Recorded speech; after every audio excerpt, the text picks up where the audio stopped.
más chico. Es como está a doble página, entonces se ve como menos materia. Se ve algo ofensivo, digo. No, es un tema estratégico. Es estratégico. Uno toca la punta y dice, ¡ay, qué poco esto! Salvado. Ya, démosle. Bueno, a todos los saludos, buenas tardes. Entonces, ya habíamos... ¿Usted está grabando su clase? Entonces habíamos comentado, la última clase habíamos visto el tema de los fenómenos de calidad, habíamos visto los 6 fenómenos que aparecen relacionados con calidad de energía. Después comentamos los análisis que uno puede hacer, el régimen permanente, ¿cierto? Electromecánico y electromagnético. Y después ya empezamos, porque yo sé que ustedes están ansiosos del cálculo, ya uno podía empezar a ver el tema de los cálculos. Y por tanto, en ese contexto, el primer cálculo que me interesa comentar con ustedes tiene relación con este concepto del cálculo por unidad. Ahora, ¿cómo se define el cálculo por unidad? Una cantidad real partido por una cantidad base. Esa es la definición. Y aquí está el tema. El tema es que valores base. Tengo potencia base, tengo voltaje base, tengo corriente base y tengo impedancia base. Por tanto, para trabajar con este método, yo debo definir esos 4 valores. Ahora, ¿cómo lo definimos? Este valor de la potencia base es un dato. Yo me lo doy. Puede ser 1 MVA hasta 100 MVA. Múltiplos de 10. Por tanto, son datos que yo me doy. Normalmente aquí hay criterios para darse el valor, pero en general uno puede darse cualquier valor. Ahora, uno usa el múltiplo de 10 por la ley del mínimo esfuerzo. Es más fácil de trabajarlo numéricamente.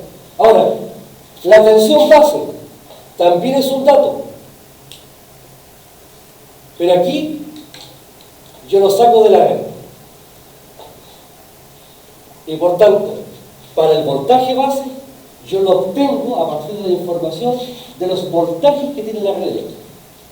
Después de eso, con la potencia y el voltaje, ahora sí puedo calcular. Fíjense, la corriente, por definición, es la potencia partido por raíz de 3, P por I. Esa es la definición básica. Si ahora le pongo apellido acá, si le pongo aquí S base, eso no, raíz de 3, voy a cambiar aquí. Fíjense, la potencia, por definición, la potencia es raíz de 3, P por I, módulo. Y por tanto, si le pego la corriente de acá, la corriente me daría la potencia partido por raíz de 3 veces el voltaje. Esa es la definición que yo puedo aplicar a cualquier circuito trifásico. Por tanto, si le pongo apellido, si ahora esta potencia es la potencia base y este voltaje es el voltaje base, entonces esta corriente recibe el mismo nombre y aparece la corriente base. Por tanto, ¿de dónde obtengo la corriente base? De la potencia, que es un dato, y del voltaje, que es un dato. Ahora, la Z, por definición, es el voltaje al cuadrado partido por la potencia. Y por tanto, de aquí, si le pongo a esta tensión o voltaje base, ya esta potencia le llamo potencia base, entonces esta impedancia se transforma en impedancia base. Y por tanto, la regla para el cálculo en por unidad es darse la potencia base, obtener el voltaje base de la red y después calcular la corriente base y calcular la impedancia. Ahora, una vez que tengo los valores base, aplico la ecuación. El valor, la cantidad partido por la cantidad base, me da la cantidad en tanto por uno. Y aquí, por favor, cuando nosotros hablamos del cálculo en por unidad, podemos hablar del PU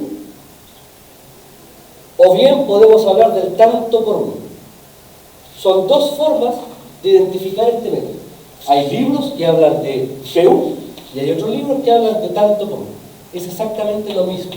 Y por tanto, fíjense, ¿cuánto vale la impedancia en por unidad? El valor real partido por el valor base. La corriente en por unidad, el valor real partido por el valor base. Y finalmente, el voltaje en por unidad, el voltaje real partido por el voltaje base. Ahora, ¿dónde está la gran ventaja o la gran fortaleza de este método? La primera es que si yo tengo un voltaje real, la pregunta es, ¿en qué rango está este voltaje real en una instalación? Sabemos que el voltaje real tiene que estar cerca del voltaje nominal de la red. Y por lo tanto, de acuerdo a esto, si el voltaje real está cerca del voltaje nominal y yo divido por el voltaje base y elijo el voltaje base igual al voltaje nominal de la red, entonces este cociente va a estar cercano a 1. En rigor, entre 1,1 y 0,9. Y por tanto, ¿qué es lo que decimos nosotros? Que el voltaje en por unidad tiene que estar entre 0,9 por abajo y 1,1 por arriba. Y por tanto, ¿qué decimos? Decimos acá que la banda numérica del voltaje tiene un ancho razonable. Si nosotros trabajamos en redes reales, se debe cumplir. Y por tanto, dentro de la vorágine del cálculo, en un procedimiento numérico, yo calculo el voltaje en un punto de la red y me da que el voltaje en por unidad es 0,72, este valor está fuera del rango. En consecuencia, ¿qué concluyo yo? Que este valor está.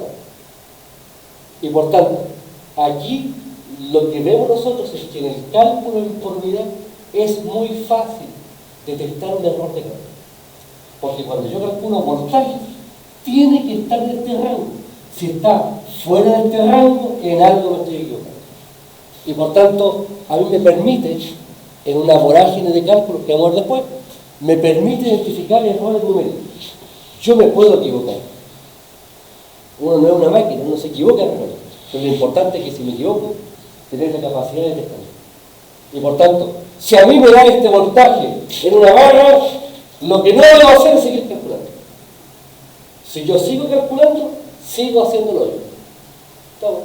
¿Qué debo hacer entonces? Volver y buscar dónde me equivoco. Y por tanto, aquí tenemos un aspecto tremendamente significativo. El ancho razonable en el voltaje me orienta respecto a los procedimientos numéricos. Lo otro, en el caso de los transformadores, como vamos a ver, también simplifica bastante los cálculos. Y por tanto, es especialmente útil cuando se trata de evaluar una red eléctrica que tiene transformador. ¿Valor real? ¿Lo mínimo? Este es el real. Por ejemplo, si tú tienes una red de 380, de 380, esa es la tensión nominal. ¿Sí? Si yo mido la tensión de línea, la tensión me va a dar, no sé, 390 volts, o me podrá dar 370 volts. Ese es el rango. ¿Sí? Y por tanto, este es el real. Y por tanto, el real, dividido por el voltaje de 380, me va a dar un valor en por unidad dentro de un rango. Lo importante es que esa banda numérica, tiene que estar en este rango. Porque estamos trabajando con instalaciones que son reales. ¿Sí? Ahora, esto por favor lo vamos a estar trabajando después, vamos a hacer varios ejercicios para que ustedes vayan viendo de qué se trata esto. Ahora me interesa que ustedes vean básicamente de qué se trata el método. Después haremos el rodaje, ¿cierto?, para poder entender el procedimiento. Ahora, lo otro importante, coherencia con la información. La coherencia con la información aquí apunta. Bueno, principalmente algo. El fabricante, ¿cómo me entrega los datos de sus elementos? Si es un cable o un conductor, el fabricante me entrega la resistencia no me entrega la reactancia inductiva en ohm. Tengo valores en ohm. Y por tanto, si tengo un valor en ohm, ¿cómo lo paso por unidad? Dividiendo por la Z base. Pero resulta que en los trafos, en un trafo, el fabricante no me da la impedancia del trafo en ohm. ¿Sí? El fabricante del trafo no me da la impedancia del trafo en ohm, me la da en porcentaje. Y por tanto, si la divido por 100, obtengo el valor en por unidad. Ejemplo, me dice, la impedancia del trafo es un 8%. No me está dando el valor en ohm. Este es un dato de la placa del trafo. Y por tanto, ¿cuál es la impedancia del transformador en este caso? La impedancia en por unidad será 0,08. En el caso de las máquinas, ya sea motores o generadores, el fabricante me dice, la impedancia de la máquina, 16%. No me la da nunca. Y por tanto, lo que me está diciendo es que la impedancia de la máquina es 0,16 en por unidad. Y por tanto, cuando nosotros queremos trabajar en un sistema eléctrico de potencia, tenemos que buscar una herramienta que sea coherente con el procedimiento, pero también con la información disponible. Y de ahí la importancia de este cálculo, porque es una herramienta que ya el fabricante la tiene internalizada. Y nosotros, ¿qué debemos hacer? Aprender a usarla. Y eso es lo que hacemos aquí. ¿Cómo interpretamos esto? Ahora, otra cosa que también me interesa destacar tiene relación con la potencia. La potencia, fíjense, la potencia real es raíz de 3 P por I. Ese es el módulo. Si trabajo en la forma compleja, este será la potencia compleja, este será un polar y este será un polar conjugado. Lo vimos esto en la clase pasada cuando planteamos la ecuación. Bueno, esto es real. Yo quiero ahora la potencia en por unidad. Por tanto, aquí divido por la potencia base. Y ahora obtendría, acá, tendría la potencia ahora en por unidad. Valor real, partido por valor base, me da la potencia en por unidad. Después, será igual, raíz de 3, B, fasor, I, fasor conjugado, dividido. La potencia base, ¿cuánto vale? La potencia base, lo vamos aquí, no está en la pizarra. ¿Cuánto vale? Raíz de 3, B base, por I base. Esa es la definición de la potencia. Y por tanto, ¿qué pasa con el raíz de 3? Se cancela. Y me queda entonces B partido por B base, me queda B en por unidad por I en por unidad conjugado. Y por tanto, la otra ventaja de trabajar en por unidad es que la potencia en por unidad es directamente el producto del voltaje y la corriente en por unidad. No aparece la raíz de 3 que de repente nos produce lo que nos importa. Y por tanto, cuando yo digo la potencia P por I conjugado, ¿qué estoy asumiendo? Estoy asumiendo que estoy trabajando en por unidad. Y tenemos entonces nuestro primer planteamiento relevante. Ahora, lo otro tiene relación con los datos de la impedancia. Yo conozco la impedancia en por unidad y vale el valor real partido por el valor base. El fabricante del transformador me da la impedancia del transformador en por unidad, pero él, cuando me da el valor en por unidad, él ha usado una Z base. Entonces puede darse el caso que yo esté usando otra Z base en mi cálculo en por unidad. Y por tanto, para efectos de para que conversen los dos parámetros, ¿qué hay que hacer entonces? Pasar esto a una Z en por unidad, como la Z real, partido por la Z base, que yo estoy utilizando, la que yo estoy calculando. Y por tanto, para pasar de un valor en por unidad a otro, debo hacer lo que se llama un cambio de base. En consecuencia, si yo conozco una impedancia en por unidad en una base 1, para calcular esa misma impedancia en una base 2, debo hacer una corrección por potencia y por voltaje. Y por tanto, dentro de las cosas que vamos a hacer regularmente, vamos a trabajar con esta expresión. Ejemplo. Pensemos lo siguiente. Tengo un trafo trifásico de 10 MVA. Voltaje del primario, secundario. Voltaje del primario es 66 kV. Voltaje del secundario, 13,8 kV. Esos son los voltajes de placa del transformador. Y el fabricante me dice, la impedancia del trafo vale 7,5%. Ahora, este 7,5% significa entonces que la Z del trafo vale 0,075 en por unidad. Pero este valor en por unidad significa que hay una base que se empleó. Entonces, ¿qué hizo el fabricante? Empleó como base para este equipo, usó potencia base 10 MVA, la potencia de placa del trafo, y usó como voltaje base 66 kV en el lado primario. Él usó estos valores base para entregarme la información que me entrega en la placa. La pregunta es, ¿qué pasa si yo estoy usando potencia base 20 MVA?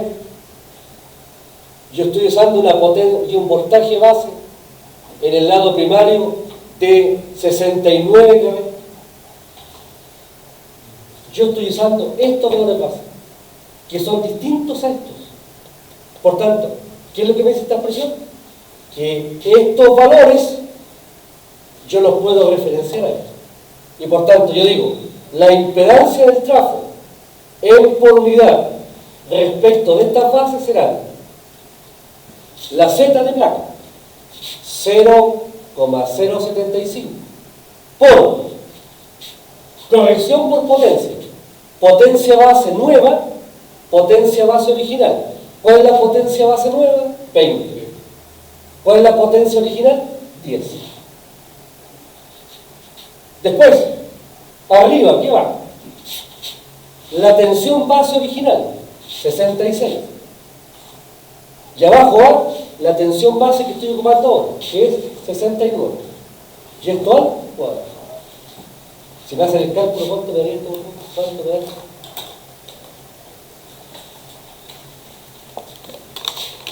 ¿Cuánto me da? 66 partido por 69 al cuadrado por 2 y por 0,075.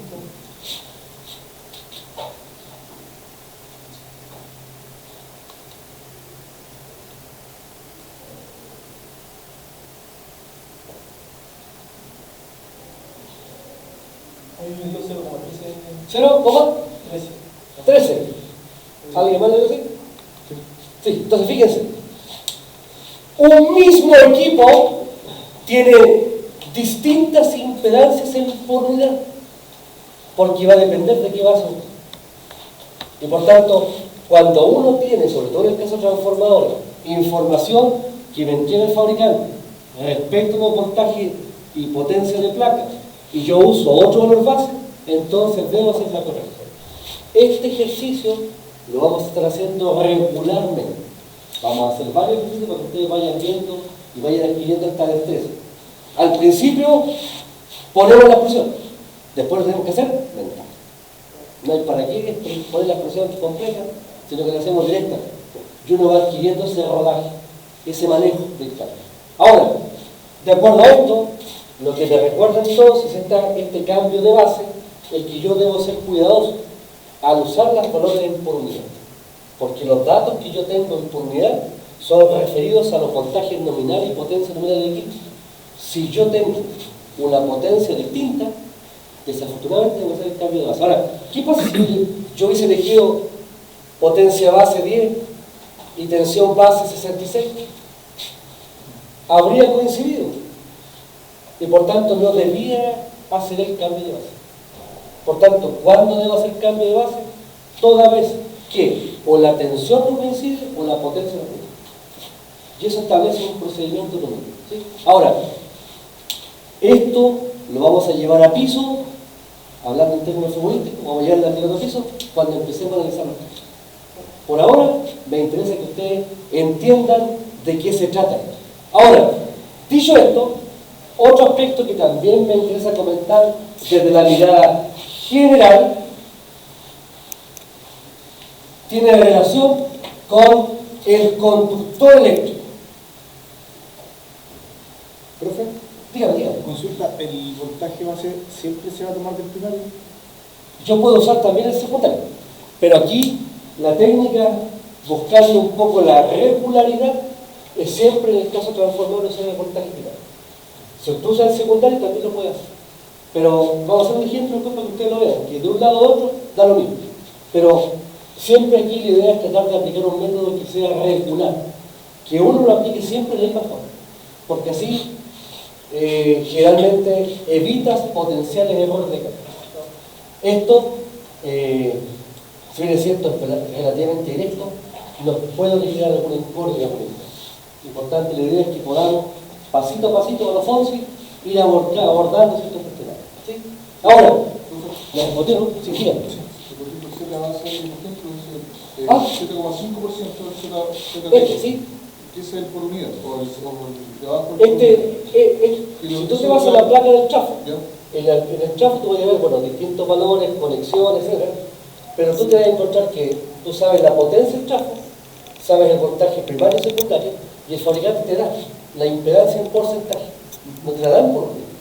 Entonces tú tomas el valor en porcentaje, lo divides por 100 y obtienes la impedancia en por unidad.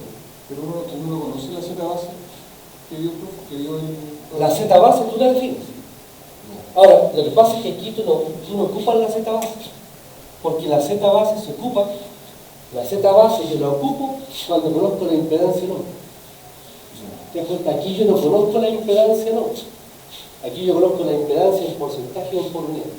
Cuando tú tienes un dato de fabricante, de placa, donde yo conozco el valor porcentual o en por unidad, estoy obligado a hacer cambio de base. ¿Sí? ¿Dónde usas a la Z base? La vas a usar solamente en los conductores eléctricos, porque ahí el fabricante te entrega los parámetros de la línea en ohm. Y ahí estoy obligado a usar la Z base. ¿Sí? Vamos a hacer el ejercicio después para que vayamos soltando este tema. Ahora, fíjense, conductores eléctricos.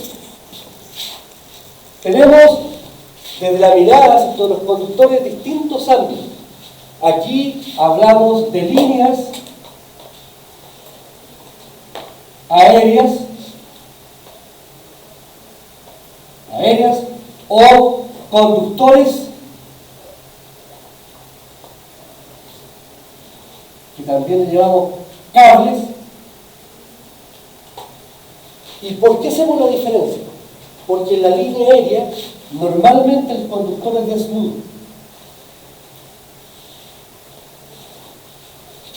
¿Y por qué puede ser desnudo? Porque está a una altura lo suficientemente alejada del suelo y del entorno para que pueda existir un error o un riesgo de un problema de contacto. Pero resulta que hay conductores que van sumergidos en agua, o van en canalización subterránea, o van en bandeja, y por tanto ahí no puedo usar conductor de luz. Tengo que usar un conductor o un cable que incorpore aquí aislamiento externo. Y por tanto, desde la mirada del tendido eléctrico, nosotros tenemos dos grandes tendidos. El cable normalmente subterráneo y la línea aérea, ¿cierto?, que está a una cierta altura, 20-30 metros, por la estructura, ¿cierto?, de la torre. Ahora, de acuerdo a esto, nosotros hablamos, cuando hablamos de línea aérea, hablamos de líneas de alta tensión, hablamos de líneas de media tensión.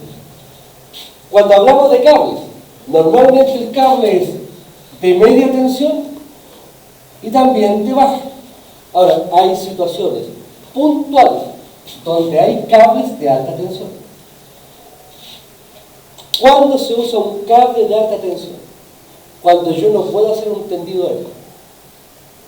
Y por tanto, ahí estoy obligado, en tramos cortos, a emplear cables. Cables en 66, cables en 154, en 110, pero tramos pequeños. Cuando la zona geográfica está tan llena de líneas aéreas que no pasa una más. En Charrúa, por ejemplo, el caso típico, en Charrúa llegan y salen varias líneas aéreas en distintas tensiones, 66, 154, 220, 500. Y resulta que a 300 metros está una central que se llama Santa Lidia, una central térmica. Y esa central se conecta a Charrúa. Pero donde está físicamente esta central, no es posible pasar por Lidia. ¿Cuál fue la solución que se planteó? Hacer un cable subterráneo. Y por tanto aquí tenemos, por ejemplo, la situación de cables en alta tensión, porque el tendido aéreo no es posible. Es una solución, una salida elegante al problema. Ahora bien, desde esta mirada, independiente que hablemos de líneas aéreas o de conductores o cables con aislamiento, aquí tenemos que entender algo. La topología del conductor. Normalmente hablamos de hebras y hablamos de capas. El conductor no es macizo, está formado por un trenzado. Un trenzado que le da una suerte de resistencia mecánica por un lado, pero también permite que a medida que yo le incorpore más hebras, voy aumentando el tamaño del conductor. Y por tanto, de acuerdo a esto, lo que tenemos entonces, bajo la mirada de los conductores,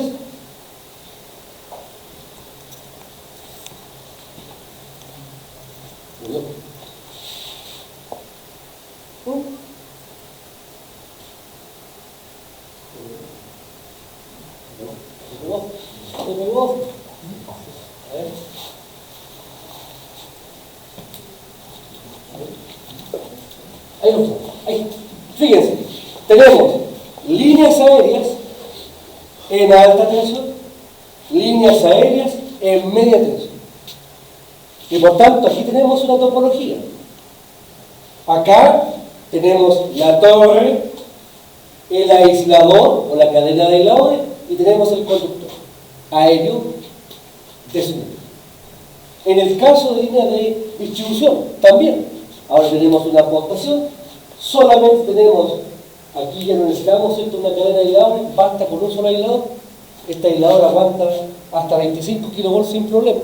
Y por tanto, tenemos acá, de nuevo, conductor desnudo, tradicionalmente, y la estructura soportante. Es verdad que también podemos encontrarnos con conductores que tienen una cubierta de protección. Esa cubierta de protección apunta principalmente a permitir acercar los conductores y que la cruceta sea bastante más pequeña. También reconozcamos de que los conductores de cobre son bastante más apetecidos y por tanto algunas empresas han optado por usar conductores de aluminio. Bajo costo, pero también hace menos atractivo, ¿cierto?, el tema de los robos de cables, que sabemos que es un problema. Ahora, tenemos, fíjense, el conductor. Aquí tenemos el conductor. Fíjense, este es el conductor que está formado por distintas hebras y distintas capas. Fíjense, está la hebra central. La hebra central. Sobre la hebra central, yo le agrego hebras. Si yo uso hebras del mismo tamaño, entonces aquí me caben 6. 1, 2, 3, 4, 5, 6. Y por tanto, ahora aquí tendría un conductor de 7 hebras. ¿Cuántas capas? 2. El conductor del medio y la capa exterior. Y aparece una línea con 7 hebras. Si ahora quiero aumentar el tamaño con la misma hebra, ¿cuántas hebras me caben? 12. 1, 2, 3, 4, 5, 6, 7, 8, 9, 10, 11, 12. Y aparece ahora 19 hebras. Y por tanto, lo que tenemos nosotros es que los conductores tienen hebras del mismo tamaño, circulares, y a medida que aumenta el tamaño del conductor, van aumentando también las hebras. Ahora, aquí por favor, caben 6 en forma natural. Yo le podría meter a martillazo una séptima, pero no es la idea, lo que surge en forma natural. Y por tanto, lo que tenemos acá es, en este caso, un conductor. Fíjense, un conductor, perdón, aquí, una hebra, un conductor, el macizo, que sería, por ejemplo, el de 2,5 milímetros cuadrados o de 4 milímetros cuadrados de la casa. Ahí tenemos un conductor de una hebra y una capa. ¿No? Pero si empieza a aumentar el tamaño, tenemos entonces 7 hebras, 2 capas. Aquí 19 hebras, 3 capas. Y así sucesivamente. Ahora bien, esto se aplica a aluminio y se aplica a cobre. ¿El detalle cuál es? El detalle es que una de las grandes limitaciones del aluminio es que el conductor es, si bien es cierto, más liviano, es más frágil. Y por tanto, al ser más frágil, si yo lo tiro mucho, se puede romper. Y por tanto, en ese contexto, ¿qué es lo que se hace? Al conductor de aluminio, yo le incorporo algunas hebras de acero. Y por tanto, en el caso de conductores de aluminio, el acero lo que hace no es incorporar cualidades eléctricas, sino de cualidades mecánicas. Y ahí aparece el conductor ACSL. Y por tanto, cuando hablamos de conductores de cobre, no pasa nada, pero si hablamos de aluminio, normalmente hablamos de aluminio con alma de acero. Puede ser una hebra o más de una hebra. Ahora bien, tenemos en consecuencia la mirada de las líneas aéreas. Y aquí, cuando hablamos de líneas aéreas, por favor, hablamos del tendido. Y en el tendido hablamos de dos palabras. Cuando hablamos de línea aérea, hablamos de la flecha y hablamos del vano. ¿Qué es el vano? La distancia de separación entre torres. Y por tanto, lo que estamos haciendo con el vano es el pivote para mantener la línea de suspensión. ¿Qué es la flecha? La flecha es lo que cae en el punto medio de la línea. Aquí tengo el caso, por ejemplo, hacia el oeste. Fíjense, tengo dos pivotes. Aquí tengo el vano, la distancia de separación. Este vano puede ir desde 200, 100, 150, 200, 250 metros. Y la flecha es la distancia de separación respecto a la horizontal. Ahora, esta flecha es tremendamente significativa porque me da cuenta de un tema, que es un tema mecánico. Si yo quisiera reducir la flecha, lo que debo hacer entonces es tensionar. Debo aplicar una fuerza mecánica. Y por tanto acá aparece en el análisis de línea de transmisión un análisis mecánico. Nosotros, puntualmente en CEP, bueno, ahora, antes yo pasaba esa parte mecánica igual, pero ahora en CEP, el tema del aspecto mecánico, ustedes lo van a ver en distribución, en el ramo que existe. Por ahora, me interesa que tengan presente este tema, porque esto da cuenta también de una problemática mecánica. Ahora, aquí, por favor, esto puede ser en invierno, pero en verano, con la temperatura del conductor se dilata y por tanto puede aparecer esto. Y por tanto aquí aparece el problema de la H mínima, la altura mínima, ¿cierto?, en el punto más bajo de la flecha, que tiene que ser 6 metros más 0,06 por los kilovolts de la línea. Y por tanto se establece un diseño mecánico, ¿me explico? Pensando, ¿cierto?, en esta dinámica de la línea. Eso es lo que ustedes van a ver después en distribución. Ahora, hablemos de conductores, cables con aislamiento. Cuando yo tengo cables con aislamiento, aquí tengo dos tipos, monopolar y tripolar. El monopolar es un solo conductor, aquí está. el conductor y toda la estructura, ¿cierto?, que genera primero concentraciones de campo eléctrico para que no se pase, no se rompa, y además el aislamiento cubierta que tiene relación con el contexto del entorno, ¿no? Si va a estar la humedad, si va a estar en tierra, si va a estar en agua, ¿sí? Y tenemos después el tripolar, un solo cable donde adentro van las tres fases. Ahora, normalmente en los tendidos eléctricos, normalmente nosotros usamos cables monopolares, al menos uno por fase. El tripolar, si bien es cierto sería bastante más estable, tiene el gran problema de la curvatura. Si yo tengo que hacer una curvatura en ese conductor, o tiene que levantarse para entrar a alguna celda, el día del 1000 probablemente. Hay que dejar como 10 metros para que se empiece a mover y empiece a subir suavemente. Y por tanto, en general, ¿dónde usamos esto? En tendidos rectos y de longitudes por debajo de los 5 metros. Si yo voy a tener un tendido con curvatura, claramente tengo que trabajar con un cable monopolar, uno por fase, ¿sí? Ahora, tenemos entonces la mirada. Vamos a ver después con un poquito más de detalle estos casos, pero me interesa ir conversando. Ahora, independiente de cuál sea el uso que yo le pueda dar al conductor, se establece la variable más importante, o una de las más importantes, que es el tamaño. El tamaño del conductor. En nuestro país no existe un acuerdo tácito respecto de usar un tipo de unidades para ver el tamaño del conductor. Y por tanto aquí nosotros hablamos de milímetros cuadrados, hablamos de AWG y hablamos de MCM. Distintos nombres al tamaño del conductor. Y de acuerdo a esto, se establece primero el punto de referencia, el AWG. AWG, ¿cierto?, es una sigla que da cuenta, ¿cierto?, del fabricante americano de conductores. Y estos viejos fijaron 40 calibres normalizados. Y se hace una tabla.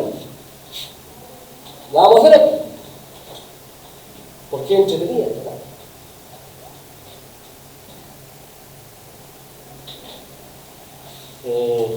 La voy a hacer un poquito más abajo. Ahí. Entonces, tenemos el calibre 1, el 2, el 3, el 4, el 5, puntito, puntito, puntito, puntito, puntito, el 40. 40 calibres. Ahora, estos viejos a cada calibre le pusieron un nombre. Ahora, el sentido común indicaba que el calibre 40 debiese llamarse 40. No me pregunten por qué. Pero aquí le pusieron al calibre 40 36 AWG. Por tanto, ¿cuál es el calibre más pequeño? 36 AWG. Después, al que sigue, al 39, le pusieron 35 AWG. Llegamos al calibre 5, una AWG. Después el 4, no le podemos, si seguimos la regla de oro, aquí no le podemos llamar menos 1, ni menos 2. ¿Y aquí cómo le llaman? 1 raya 0 AWG, 2 raya 0 AWG, 3 raya 0 AWG, 4 raya 0 AWG. Por tanto, en esta clasificación americana hay 40 calibres, el más pequeño 36 AWG, el más grande 4 rayas 0. Si nos piden comprar un cable 5 rayas 0, ¿qué es lo que tiene que decir? No hay 5 rayas. ¿Sí? Es la típica broma que se le hace al estudiante de práctica, digamos, cuando hacen la prueba de empresa. Oye, trae un cable 5 rayas 0. Está bueno. Entonces, y el cable lo va a buscar, lo va a pedir al lado. Bueno, entonces, fíjense, la pregunta es, bueno, pero ¿y cómo el tamaño? ¿Cómo se sabe el tamaño? Entonces aquí se usa el diámetro del conductor en milésimas de pulgada. Y por tanto, el diámetro del calibre 40 o 36 WG tiene un diámetro de 5 miles. Eso es lo que mide, 5 miles. 5 milésimas de pulgada es el diámetro. ¿Y cuál es el diámetro del más grande? 460 miles. Ahora, en el sistema de milímetros cuadrados, ¿cómo calculamos la sección? Aquí la sección será pi r cuadrado o bien pi d cuadrado 4. En el sistema MKS, si el radio del diámetro está en milímetros, para calcular la sección tenemos que llevar al cuadrado y multiplicar por pi. Pi, ¿se acuerdan? Un incordio de dos. ¿Qué hicieron estos viejos de la norma americana? Definieron el diámetro en mils y la sección en circular mil. ¿Y cómo se calcula? El diámetro al cuadrado. Por tanto, cuando yo trabajo por cable americano, no uso la pi, sino que uso el diámetro en milésimas de pulgada. Por tanto, ¿cuál será el diámetro aquí? 460, 5, ese es el rango. Por tanto, ¿cuál será la sección en circular mil? 25. Y acá, ¿cuántos 460 al cuadrado? ¿Cuánto más en el caso? 460 al cuadrado. ¿Cuánto daría?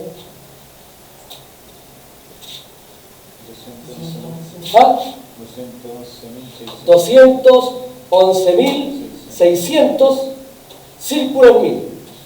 ¿Sí? ¿Se da cuenta? Ahora este número es muy grande, me falta salida para poder explicarlo. ¿Qué se hace entonces?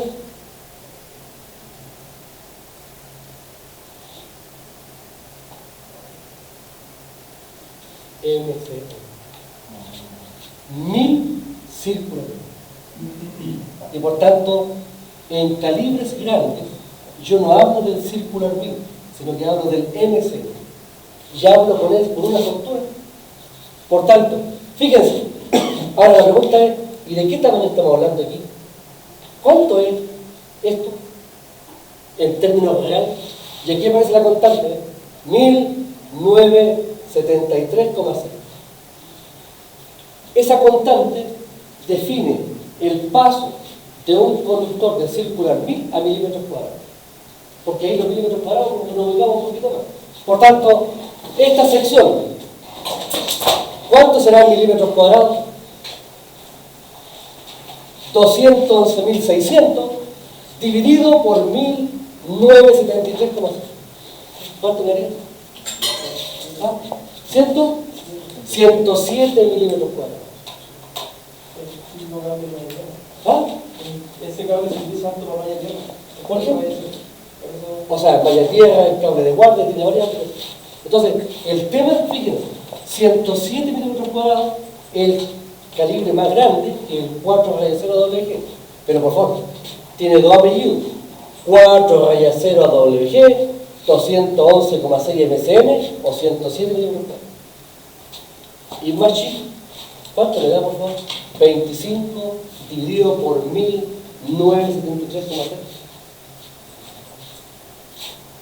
¿Cuánto le da?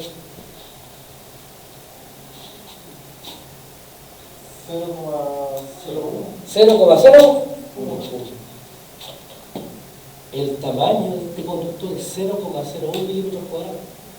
O sea, este no es un conductor, este es un alambre. Este es un alambre telefónico. Comunicación. ¿Cierto? Entonces, los gringos, cuando hicieron esta clasificación, con esta clasificación abarcaban todas las aplicaciones de los conductores. En comunicación, pero también en... Ahora, el cable 2 milímetros cuadrados está por aquí en medio y es el 12 AW. Ese es el punto de referencia para nosotros. De 12 para arriba es fuerza, de 12 para abajo es control o comunicación. ¿Sí? Ahora, tenemos entonces este rango. Ya, no está el 5 rayas 0, ni el 6. ¿Qué pasa para arriba? Entonces, para arriba trabajamos solamente con MCM, pero múltiplo de 50. Por tanto, ¿cuál es el valor que sigue a 211,6 múltiplo de 50? 250 MCM. Y para arriba, 300 MCM. Y después, 350 MCM. Hasta el 1500 MCM, que yo he visto hasta ahora. Puede que haya una brutalidad de cambio. Ahora, acuérdense por favor de que cada tamaño tiene asociado su capacidad térmica o su corriente nominal. Por ejemplo, un 250 MCM aguanta en promedio 350. Y por tanto yo le asigno a el tamaño del conductor su capacidad térmica o su capacidad de corriente nominal. ¿Sí? Ahora, con múltiplo de 50. O sea, de aquí subo múltiplo de 50. Hasta el 1500. No, yo conozco 3500, yo ubico, o sea, lo vi una vez, pero no sé si habrán más de 2000 MC. A esta altura ya la capacidad de asombro uno la perdí. No me sorprendería que hubiese un cable, Yo he visto hasta 1000, pero que haya comercialmente cada 50, por eso pregunto. Sí, no, al menos yo me he encontrado en planta con conductores de 250, 300, 350 hasta 400 MC. ¿Sí? Y por tanto, para arriba, ahora, lo que pasa es que quizás hay valores que son más estables. En las plantas industriales, por ejemplo, uno lo puede tener todos los calibres. Tendría que tener una bodega, hacer los repartos carreros. Entonces, las plantas, ¿qué hacen? Usan 250 MCM y después se van 500 MCM. Y por tanto, trabajan con esos dos rayos. Además del 4 rayas 0, 3 rayas 0, 2 rayas 0, 1 rayas 0. Y por tanto aquí, a mí lo que me interesa, por favor, es que ustedes entiendan de que cuando se trata de tamaños, calibres de conductores, son valores normalizados. Y nosotros, en nuestro ámbito, no tenemos valores que estén definidos por norma. Y por eso es que aquí es importante que ustedes se puedan mover de una unidad a otra. Porque en una planta, en una parte, en un sector de la planta, hablan de milímetros cuadrados, en otra parte hablan de AWG y en otra parte hablan de MC. Y están hablando de lo mismo, del tamaño del conductor. Ahora, esto se aplica, por favor, a cables y también se aplica a líneas. Y por tanto aquí, ahora lo que sí hay que reconocer es que las empresas generan o establecen, por un tema de manejo de los cables, algunos tamaños típicos. Por ejemplo, Transelec trabaja con 4 tamaños de conductor. Y uno tiene que ajustarse a eso. Las empresas normalmente en MCM eligen, dependiendo de la demanda que esté asociada, eligen una de estas dos opciones. Ahora, de acuerdo a esto, aparece la nomenclatura. La nomenclatura, por favor.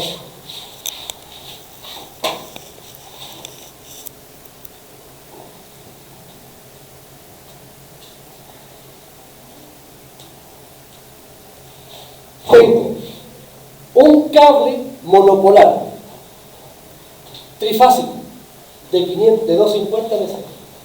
Por tanto, ¿cómo se interpreta esto? Que tengo un circuito trifásico, un alimentador trifásico, donde hay un conductor por fase. También yo puedo decir 1 por 3 conductores, 250 MCM. Es un cable tripolar, uno solo de 250, que sería el trabajo. Ahora, por favor, si usted en alguna parte encuentra un tripolar, sáquenle la foto y se la mandan al profe. Porque son sumamente escasos. ¿Ah? Un metro nomás. Son escasos. Basta con la foto. Yo sé que en Petropagua hay uno de los cables tripolares, pero le da harto, les dio en su momento hartos problemas. Ahora, fíjense, si yo digo lo siguiente ahora, 3 por un conductor, 250 MC, ¿Qué digo ahora? Es cable monopolar, trifásico. ¿Y cuántos conductores por fase? 3. Y por tanto aquí lo que estamos viendo es que esta nomenclatura me indica cuál es la característica del conductor. Esto principalmente, por favor, en cables asociados a plantas industriales. Lo típico, el alimentador principal de la planta, que sale del transformador al switchgear, tiene esta forma típicamente. Son conductores donde está toda la energía recibida, ¿cierto?, y concentrada en ese alimentador, y aquí podemos trabajar con 250 o 500 veces. Va a depender básicamente de la potencia. Fíjense, este cable, ¿cuánta capacidad me permite transferir? Fíjense, 250. ¿Cuánto aguanta un 250 BCM? 350. Y por tanto, ¿cuánta capacidad puedo pasar acá? ¿Cuánto me da 350 por 3, por favor? ¿Ah? ¿Cuánto me da? 1050. Y si la red es de 6,3 cabezas, ¿cuál sería la potencia que podría pasar aquí? La potencia total será raíz de 3 por 6,3 por 1,05. Kilos, me da mega. ¿Y cuánto me da? 6,3 por 1,05 y por raíz de 3. 11 megas. O sea, lo más probable es que el transformador, que por ejemplo se conecta a 66 a 6,3, ese trafo sea de 10 megas. Porque no le puedo sacar más datos. Y el transformador no le voy a sacar más potencia que mí. Y siempre tengo un gap para que el cable lo esté operando a un punto de trabajo cercano al nominal. Lo dejo aliviado. Ahora, si hubieran dos conductores, ¿podría ser el transformador de 10 megas? No. Si yo pongo un trafo de 10 megas y pongo 2 por 3 por un conductor, podría sacar 700 amperios. Y nunca le podría sacar la potencia nominal del trafo. Y estaría limitado por el cable. ¿Me explico? Entonces aquí empezamos a relacionar magnitudes. Ahora, dicho esto, tenemos entonces la mirada constructiva y después tenemos la mirada respecto, ¿cierto?, de... Ahora, yo sé que está aquí, ¿cierto?, pero yo la hago porque me entretiene, yo disfruto con esto. Entonces aquí está el tema, ¿eh? Está las calibres, la identificación. Ahora el K que está acá, es un factor que yo puedo usar para poder, en la práctica, generar el paso de una sección a otra. Porque claro, el cable 4 raya 0 tiene 211,6 MCM.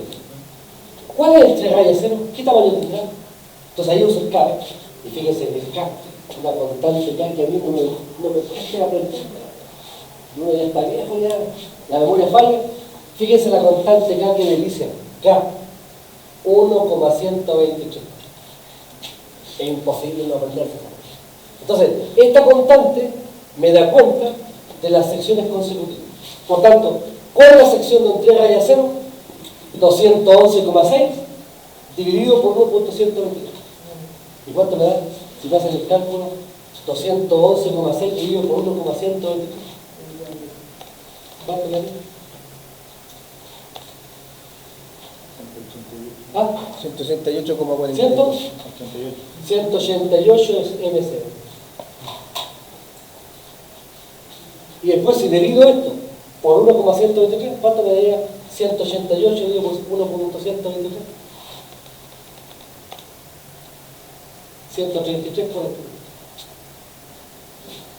167. 167. 160. Y ahí empezamos. Por tanto, yo puedo relacionar calibre. Ahora, aquí, por ejemplo, por aquí está lo que yo comentaba, ¿ves? Hay una relación, esta es la fórmula que permite relacionar las capas del conductor con los hilos o hebras. Tengo 7 hebras, 19, 37 y así sucesivamente. Nosotros podemos encontrar en línea aérea, normalmente, líneas de 7, 19 y hasta 37 hebras, dependiendo del tamaño del conductor. Y acá, por favor, fíjense, me he tomado la libertad de hacer una tabla para jugar un poco. 4 rayas 0, 2 rayas 0, 1 rayas 0, 1. Círculo en 1000, secciones en milímetros cuadrados, diámetro en milímetros. Entonces, esto es lo que ustedes tienen que hacer. Tienen que adquirir la destreza para pasar de un sistema de unidades a otro. Este tema, yo se lo voy a ver. Considera un conductor tanto, en milímetros cuadrados, cuánto es AWG equivale o cuánto MCM equivale. Y por tanto aquí hay un botón de muestra de la tabla, ¿cierto? Para que ustedes se adiestren, se ejerciten el paso de las unidades. Porque acá, claro, desafortunadamente en nuestro país no tenemos una ordenanza que indique que siempre vamos a trabajar en un solo tipo de sistema de unidades. Y por tanto tenemos que movernos de uno a otro. Ahora, ¿dudas por favor respecto a eso? ¿Alguna duda? Bueno, vamos a ir de a poquito, pasito a pasito, Alfonso, abarcando temas. Fíjense, otro aspecto que me interesa. Comentar. Aquí lo estoy comentando, aquí a lo ven, por favor. Es un paseo a vuelo de pájaro. Cuando nosotros hablamos de un conductor, pensemos en una línea aérea. Tenemos en una línea aérea, si yo tengo el conductor eléctrico por el cual hago pasar una corriente, el conductor se calienta, toma una temperatura. Eso se llama Joule. ¿Cómo represento este fenómeno Joule? Yo lo represento eléctricamente como una resistencia. Por tanto, para evaluar y representar el efecto Joule en un conductor, uso la resistencia eléctrica. De hecho, esta resistencia es un dato que me da el fabricante en función del tamaño. Ahora, el mismo conductor,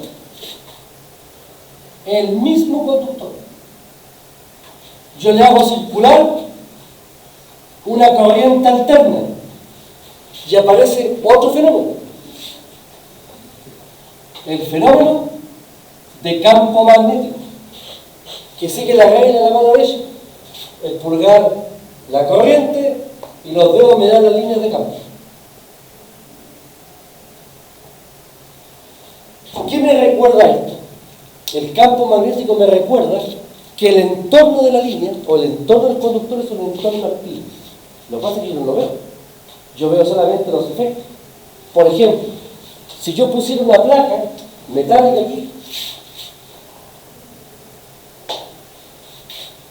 y por esa placa metálica pasa flujo, entonces en esta placa se empiezan a inducir corrientes para que calientan la placa. Y en consecuencia se origina un efecto magnético que se transforma en calor. Bueno, este es el efecto típico de las estufas, de la cocina eléctrica. En la cocina eléctrica, ¿qué cosa es? Si uno ve abajo de la cocina, lo que ve un pedazo de bobina, y esa bobina produce un campo magnético. Y yo pongo una olla, o pongo, ¿cierto?, una tetera, pero que en el poto, digamos, de la cosa, tiene un material, ¿cierto?, magnético, o sensible al magnetismo, y por tanto permite que se induzca en corriente y se calienta. La ventaja es que se calienta la olla. Si yo toco el plato, no está caliente, porque solamente se produce cuando yo tengo un elemento por el cual yo tengo la posibilidad de generar esta corriente inductiva. Entonces, ¿qué me recuerda esto? Que el entorno del conductor es un entorno activo. Ahora, ¿cómo represento esto? Esto me da cuenta del campo magnético. ¿Y cómo represento el campo magnético? A través de una inductancia. Y por tanto, ¿cómo represento el campo magnético ahora en una línea? Le incorporo una bobina. Por tanto, la bobina, o el efecto inductivo, que trata de cuantificar el efecto magnético que se produce cuando circula corriente alterna por un conductor. Ahora, ¿qué otra cosa tenemos? Aéreo. Aéreo subterráneo. De hecho, en el subterráneo Justamente todas las pantallas que tienen están pensadas para contener ese fenómeno. Ahora, igual se produce efecto magnético. De hecho, en estos cables, el efecto magnético es tan importante que no da igual cómo yo los tire, o yo le haga el tendido. Si yo tengo, por ejemplo, 3 conductores, este caso, tengo ¿cuántos conductores aquí? 9. Entonces, el bestia, ¿qué podría hacer el bestia? Tomar la fase A, agruparla, tomar la fase B, agruparla y tomar la fase C y agruparla. Eso hace que se exacerbe el efecto magnético. Y por tanto, ¿qué es lo que hay que hacer acá? Otra cosa. Hay que agrupar ABC, ABC, ABC. Si yo agrupo de las 3 fases, si el circuito está trabajando de forma equilibrada, yo sé que su A y su B y su C tiene que ser 0, o cercano a 0.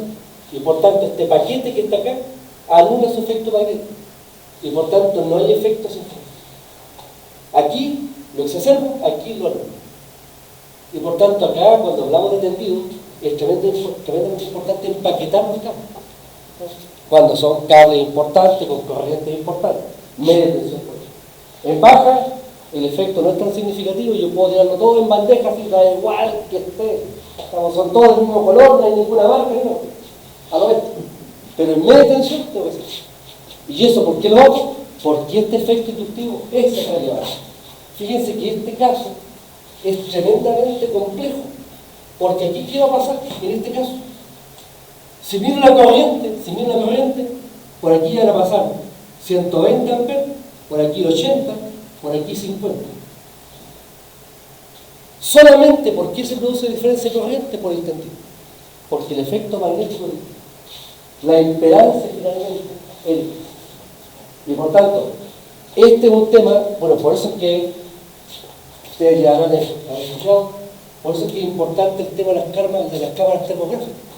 La cámara termográfica lo que hace finalmente es detectar la asimetría, porque estos 120 amperes, si el cable aguanta 100 y pasan 120, ¿qué va a pasar con este libro?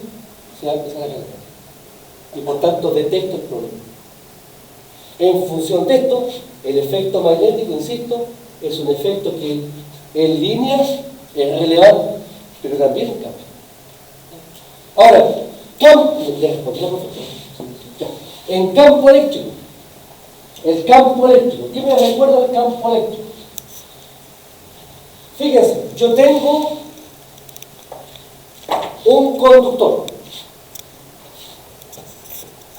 Ese conductor está sometido a un potencial P respecto a la referencia. Y por tanto, respecto a la referencia, aquí aparece un efecto capacitivo. Este efecto capacitivo, si no lo controlo, desafortunadamente me puede producir más de una experiencia ingrata. La más ingrata, ¿cuál es?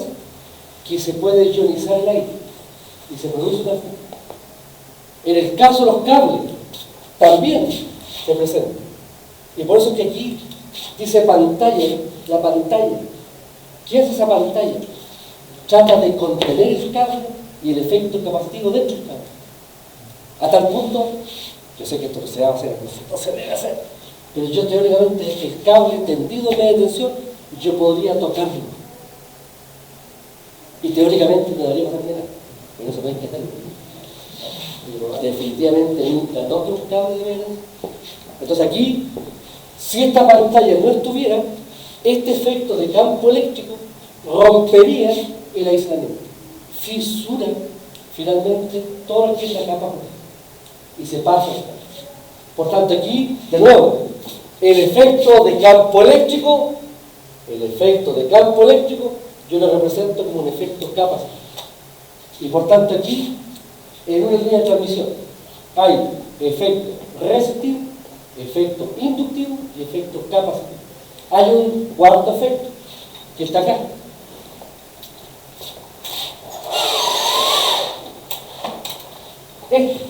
el aislador. Eléctricamente hablando, aquí en el aislador yo tengo una resistencia. Acá, en el, ahí tengo una resistencia. Porque el aislador no es ideal, tiene una fuga, microamperes, pero la tiene. Y por tanto, aquí yo debería contemplar la resistencia del aislador. Cuando yo hablo de aislador, en vez de hablar de la resistencia, hablo de lo opuesto. El opuesto de la resistencia, ¿cuánto es? Uno partido por él, ¿se acuerdan de qué cosa? La G, la conductancia. Y por tanto, si el aislador tiene una alta resistencia, ¿cuánto vale la conductancia? Casi cero. Y por tanto, si yo quisiera incluir en el análisis de la línea de transmisión el efecto del aislamiento, debería incorporar la conductancia. Es G, que es el inverso a la resistencia del aislador. Dicho esto, entonces, cuando nosotros hablamos de líneas de transmisión, o de líneas, o de cables, hablamos de lo que se llama el modelo Pi y el modelo T. Dos modelos que permiten razonablemente bien representar el comportamiento Young de campo magnético, de campo eléctrico y además de conductancia. En el modelo Pi, ¿qué hacemos? Fíjense, tenemos la Z, que es la resistencia del conductor más la reactancia inductiva del conductor. Young, campo magnético. Y la admitancia, G más JB. Aquí tengo el aislador y aquí tengo la componente, ¿cierto?, capacitivo, el C. En vez del C, yo trabajo con el inverso, el D. Y por tanto, de acuerdo a esto, con esta definición de parámetros, tengo aquí la Z, R más JX, la Y, G más JB, o omega C. Aquí, por favor, dos cosas. Primero, nosotros al menos en C vamos a despreciar la conductancia. Vamos a asumir que los aisladores son ideales. Y por tanto, en ese contexto, nos va a quedar solamente la admitancia. Y esta admitancia de la línea da origen a, en el modelo Pi, ¿qué hago yo? Represento la línea a través de la resistencia, inductancia,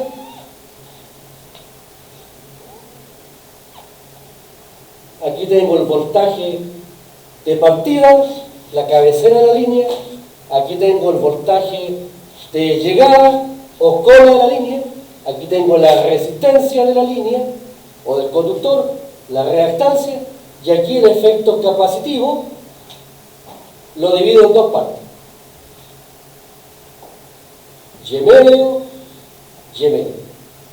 Este es el modelo Pi, porque representa esquemáticamente como una pi. Fíjense, ¿qué es lo que se divide acá? Se separa en dos partes el efecto capacitivo. En el modelo T se hace lo opuesto. Se concentra el efecto capacitivo y se divide el efecto inductivo. Y por tanto, en el modelo T tengo R medio, X medio, X medio, R medio, Y. Aquí está el voltaje en la cola, es en la cabecera, y aquí está el voltaje en la cola. Y por tanto, cuando nosotros trabajamos con líneas aéreas, líneas de transmisión, podemos usar estos dos modelos. Son modelos que ya están archiprobados, que funcionan bien y que son un fiel reflejo del comportamiento de la Tierra. En el caso de cables, también podemos usar estos modelos. Lo que pasa es que el efecto capacitivo solo tiene sentido si el largo de la línea en más de 50 kilómetros. Si la línea tiene más de 50 kilómetros, el efecto positivo es significativo. Pero un cable de poder, por favor, ¿cuánto mide un cable de poder? A lo más, 1 kilómetro, por la calle de tensión. Yo no voy a encontrar un cable de poder que mida 2 kilómetros, 3 kilómetros, porque me estoy comprando un tremendo problema de caída de voltaje.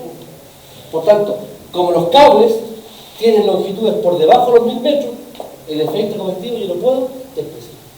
Y por tanto, en ese caso, si desprecio el efecto convectivo, aquí no está, aquí tampoco, y me quedan los dos modelos iguales.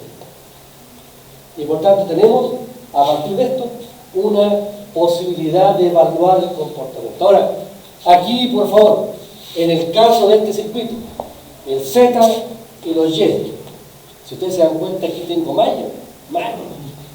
La malla aquí, la malla acá, la malla acá. No. Ley del mínimo esfuerzo. ¿Cómo resolvemos entonces? Aplicando la regla de los parámetros ABC. Y por tanto, en vez de usar malla, que ustedes la vieron en el circuito, nosotros trabajamos con las relaciones de entrada y las relaciones de salida a partir de esta formulación de parámetros ABC. Y esta formulación me permite hacer lo mismo, pero más fácil. Claro, es verdad, hay que trabajar con matrices. Pero si me preguntan, oye, ¿con qué matriz te gustaría trabajar? Yo les digo que junto de 2 por 2 es la más fácil. Y aquí de 2 por 2. Es decir, la matemática es tremendamente gloriosa. Fíjense, botón de muestra. Botón de muestra. Pensemos en el siguiente caso. Un elemento Z